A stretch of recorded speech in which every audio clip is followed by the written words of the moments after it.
The following content does not reflect the opinions of Fox Sports Radio. That should become clear in about 2 minutes. Top story. All right, first out the gate, there are reports circulating out there that Dak Prescott could, quote, reset the QB market and get a $60 million contract from the Cowboys, making him the highest paid and most overpaid quarterback in NFL history. Yeah, exactly. Now, even though the story was clearly released by his agent, since nobody in their right mind ever thinks this should actually happen, It has Cowboy fans just terrified that this contract will put the team in tremendous financial peril. But Tony, we have a solution for that, don't we? Yeah. We know the Cowboys are concerned about paying Dak $60 million, so we're going to help. Yep. We're setting up a Kickstarter where any team can go and donate money toward his contract. Yep. We're sure that every team, like the Eagles and 49ers, would be more than happy to help pay for this contract and keep Dak where he is as the QB of the Cowboys. Yep. And we promise that all the leftover proceeds will go towards the Giants to help them pay for Daniel Jones, too. Just a tremendous show of sportsmanship by us, Tony. And that actually leads to today's FUSCO Show official poll question. How much money should the Eagles donate to the Cowboys to make sure Dak stays in Dallas?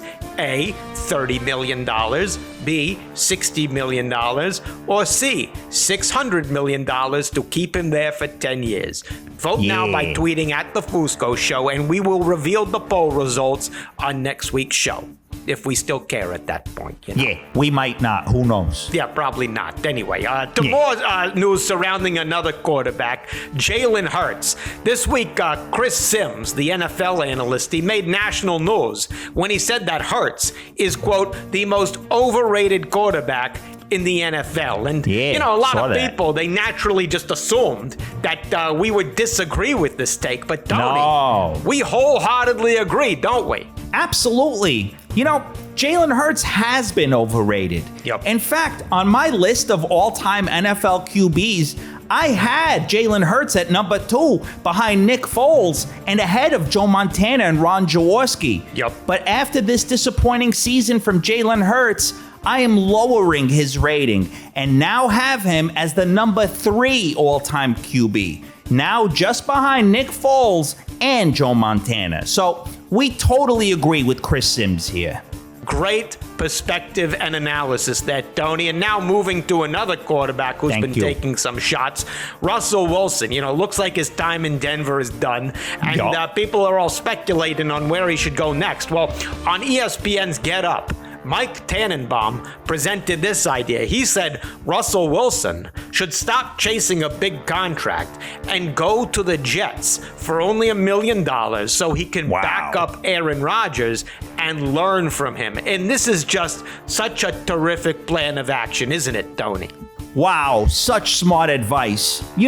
This doesn't only work in sports. It works in other areas too. Yep. Look at Celebrity Apprentice. Yep. Struggling celebrities would go work for Donald Trump, a legend in the business world, and become famous and successful again. Yep. I mean, this worked for so many big names like Arsenio Hall. Yep.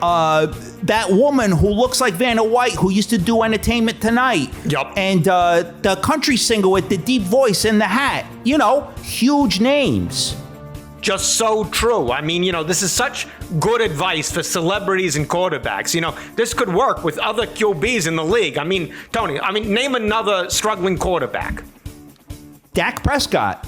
There you go. See, Dak Prescott not winning any playoff games in Dallas. So you see, what he should do is he should stop earning all that money and take the $1 million and go back up a real star like, C.J. Stroud in Houston. Perfect. Then he can finally learn how to win a playoff game like C.J. Stroud did. So true. Just terrific advice. Yeah, there you go. That's what we do. That's what we do. Exactly. Anyway, to other big drama in the NFL, people, they're saying that Raiders head coach Antonio Pierce could be fined by the NFL because in a recent interview, he said the only way to beat Patrick Mahomes is to injure him. And he said, quote, "We got to take the head off the snake. That's what he said. And Tony, come on, this just shows how soft the NFL has become, hasn't it?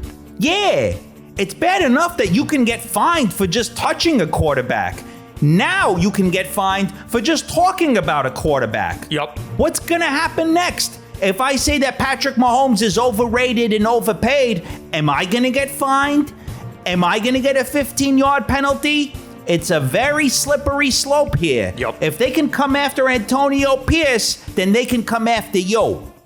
Such a great warning, Tony. And what happened to the intimidation factor, right? Back in the old days, every coach and every player knew that was how you beat the quarterback. You intimidated him. You threatened to injure him. You threatened to, burn down his house and his wife. Kill his family while his wife and his sister, and then you'll try to frame him for the crime. That was all part of the strategy. Get inside his head. That was the spirit of the game. Intellectual chess. Yeah, well, it's just so sad to see this happening. And, on that note, let's move to the NBA, where there's a big brouhaha. People, they're calling it a disappointing NBA All-Star game, which the East won by a very competitive score of 211 to 186. But despite that, people are saying there was no drama or tension in the game. But, Tony, they're totally missing the point, aren't they? There was tons of tension in the All-Star game. On the scoreboard, when the score for the East started getting close to 200, it started to feel like Y2K all over again. And when the score hit 199, I was so worried that the scoreboard was going to short circuit and explode and kill everybody. But then it hit 200 and everything was okay and I could breathe easy. Danger averted.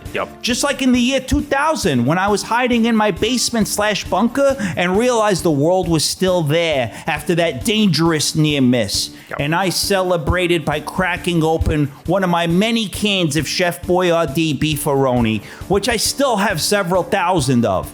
Nothing's better to eat after surviving a near apocalypse.